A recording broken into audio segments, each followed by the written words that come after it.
là on va faire un grand voyage, après être allé au Monaco, on est déjà au bord de la mer Méditerranée, là on va pouvoir aller plutôt dans les Caraïbes, à Saint-Barthélemy et à Saint-Martin, voir comment sont ces pavillons français qui sont des paradis fiscaux, des territoires opaques. La question peut se poser en fait. Voilà.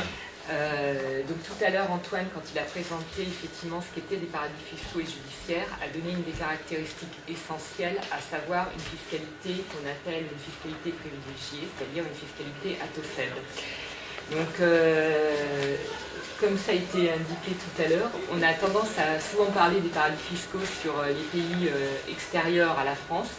Effectivement, dans le cadre de la France, on a des territoires, comme on vient de citer Monaco, ou des îles qu'on peut considérer pour certains comme étant des paradis fiscaux. Donc il faut savoir que Saint-Martin et Saint-Barthélemy sont ou étaient des communes qui étaient rattachées à la Guadeloupe en fait. Donc ces deux îles, parce que ce sont des îles, dépendaient de la Guadeloupe en termes administratifs. Voilà. Donc les deux îles n'ont pas forcément le même statut en fait. Saint-Martin est une île qui a une partie française et une partie hollandaise. Sur la partie hollandaise, le régime fiscal est donc celui décidé par le pays qui gère la partie hollandaise. Sur Saint-Martin, ça dépendait donc de la Guadeloupe et donc de la fiscalité ou du régime français.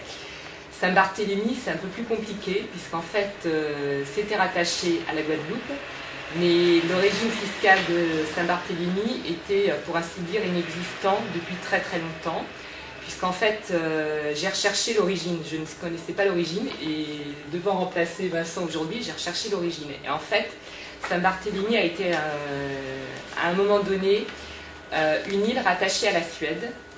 Ça a été une île française, ça a été ensuite échangé et donné à la Suède, et c'est revenu dans le territoire français autour des années 1876-77. Et dans le cadre de ce rattachement à la France, il y a eu un régime fiscal d'exception, où on a considéré qu'il ne devait pas y avoir de fiscalité applicable sur le territoire de Saint-Martin. Et en fait, les habitants de Saint-Barthélemy se sont toujours opposés à ce qu'on leur applique une fiscalité, même si, notamment, l'impôt sur le revenu a été créé beaucoup plus tard, puisque la création de l'impôt sur le revenu doit remonter à 1914. Et en fait, on n'a jamais appliqué le régime de la France sur l'île de Saint-Barthélemy. Donc, ce régime a perduré, et il faut savoir que dans la vie de certains territoires, il y a des évolutions. Et notamment en 2003, on a proposé à ces îles de changer de régime juridique. On leur a proposé de devenir des communautés territoriales, en fait. L'intérêt de les passer en communauté territoriale, ça a été de leur donner en fait une certaine autonomie sur un certain nombre de compétences, donc notamment la compétence fiscale. Donc cette proposition avait été soumise à un référendum en 2003, donc les habitants avaient voté pour le changement. Vous savez comment ça se passe, les décisions prennent du temps en termes administratifs, donc en fait le changement a été validé en 2009. Donc les communes donc, de Saint-Barthélemy et de Saint-Martin sont devenues des communautés en fait territoriales. Et en tant que communauté territoriale, elles peuvent avoir une compétence spécifique en termes fiscaux. Et donc en fait, par rapport à cette compétence spécifique, elles ont décidé de perdurer dans leurs régimes fiscaux spécifiques, voire de les faire évoluer dans l'avenir. Donc sur ce sujet, j'ai recherché les régimes applicables à Saint-Martin et à Saint-Barthélemy.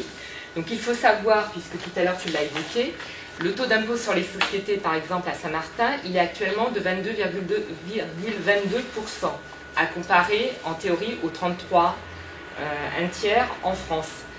Ce régime, en fait, peut être moindre, ce taux d'imposition peut être moindre, puisqu'il peut être de 10% quand le chiffre d'affaires réalisé par les entreprises est inférieur à 7 630 000 euros, et pour une cotisation d'impôt qui sera inférieure à 38 000 euros environ. Il faut savoir que, par exemple, les plus-values à long terme sont imposées à un taux de 10%, que l'impôt sur le revenu pour Saint-Martin, les règles applicables sont quasiment les mêmes que celles existant en France, mais qu'il y a une réfaction de 40% liée au fait que ce soit maintenant une communauté spécifique et qu'en fait ça suive un régime de territoire d'outre-mer.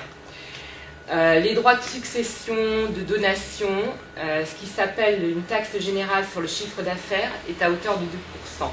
Donc en fait, quand on regarde ces éléments-là, effectivement, la communauté de Saint-Martin a un régime fiscal dérogatoire à celui existant en Guadeloupe ou celui existant en métropole. Si je reprends Saint-Barthélemy, comme je vous ai dit, Saint-Barthélemy s'est battu pendant des années, les habitants de Saint-Barthélemy se sont battus pendant des années pour ne pas payer d'impôts. Donc en fait, en devenant une communauté, ils ont pu continuer à bénéficier de leur régime fiscal dérogatoire. Donc en fait, il n'y a pas d'impôt sur le revenu à Saint-Barthélemy, ce qui peut expliquer qu'un certain nombre de personnalités s'installent là-bas, notamment des milliardaires américains, comme Rockefeller, des personnalités du showbiz que l'on peut connaître comme Johnny Hallyday. Pardon ? Les Rolling Stones. Les Rolling Stones, ah, celle-là je ne savais pas. Donc en fait, Saint-Barthélemy est une île qui abrite énormément de milliardaires et donc sur lequel, en théorie, la fiscalité est extrêmement privilégiée, puisque en gros, le seul impôt, c'est un droit de quai qui représente, d'après les chiffres que j'ai recherchés aujourd'hui, 21% des recettes fiscales de l'île. Donc le droit de quai, en fait, c'est toutes les marchandises qui arrivent à Saint-Barthélemy sont taxées en gros à un taux qui varie entre 3 et 4%. Compte tenu du fameux traité qui avait été signé entre la France et la Suède, le régime devrait être inférieur à 5%, ce qui est le cas à la date d'aujourd'hui, puisque c'est entre 3 et 4% la taxation sur le droit de quai. Il existait un octroi de mer, comme à Saint-Martin, avant la mise en place de la communauté de Saint-Barth. Cet octroi de mer a été supprimé, donc il reste le droit de quai. Alors, pour pouvoir bénéficier de ces régimes fiscaux privilégiés, il faut être résident à Saint-Martin ou à Saint-Barthélemy depuis 5 ans. Vous ne pouvez pas bénéficier d'un régime fiscal dérogatoire si vous êtes établi et résident de ces îles depuis moins de 5 ans. Alors pourquoi je vous dis tout ça?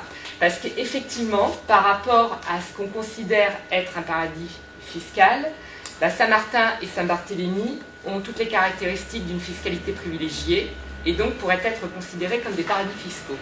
Sauf que, dans le cadre de la mise en place donc, de ce statut de communauté, de collectivité territoriale d'outre-mer, la métropole française a quand même décidé qu'il fallait lui permettre de faire un certain nombre de choses et notamment d'obtenir des renseignements en cas d'éventuelles recherches sur des personnes qui seraient considérées comme faisant de l'évasion fiscale ou de la fraude fiscale. Donc dans ce cadre-là, la France s'est organisée pour que Saint-Martin et Saint-Barthélemy signent ce qu'on appelle une convention fiscale qui leur permette d'échanger des renseignements fiscaux avec la France notamment et éventuellement avec d'autres pays. Ce qui me permet de rebondir sur les listes de paradis fiscaux, puisqu'en fait, je ne sais pas si certains en ont entendu parler, mais en 2009 notamment, dans le cadre du G20, la problématique qui a été soulevée, c'est effectivement quels étaient les territoires qui étaient considérés comme des paradis fiscaux. Donc, selon les listes établies par l'OCDE, il y avait très peu de paradis fiscaux en fait. puisqu'il y a des conventions internationales qui existaient, qui permettaient d'échanger des renseignements entre les pays qui avaient signé ces conventions internationales. Sauf qu'en 2009, on s'est rendu compte que les conventions internationales qui existaient n'étaient pas tellement applicables en l'état. Donc en 2009, on a décidé de réévaluer la liste des paradis fiscaux, notamment en comparant celles qui étaient faites par l'OCDE à celles faites par d'autres associations, d'autres organisations, notamment Tax Justice Network. Tout à l'heure, Antoine vous en a cité le nombre actuel pour Tax Justice Network. Il y a environ 60 pays qui sont considérés comme des paradis fiscaux. À la date d'aujourd'hui, au niveau de l'OCDE, il y en a très peu, il n'en reste presque plus. Si je prends la France, à la date d'aujourd'hui, on ne parle pas de paradis fiscal, on parle de territoire non coopératif. Le dernier relevé, qui est parce que la France a sa propre liste. La France a sa propre liste, il n'en reste plus que 2.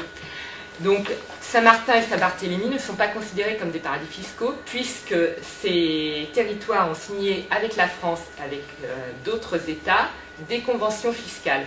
Donc les conventions sont des conventions avec des règles spécifiques, donc l'article 26 des conventions fiscales qui prévoit que quand les pays ou les territoires signent des conventions entre eux, donc il suffit de signer 12 conventions fiscales, donc, pour éviter d'être considérés comme des paradis fiscaux.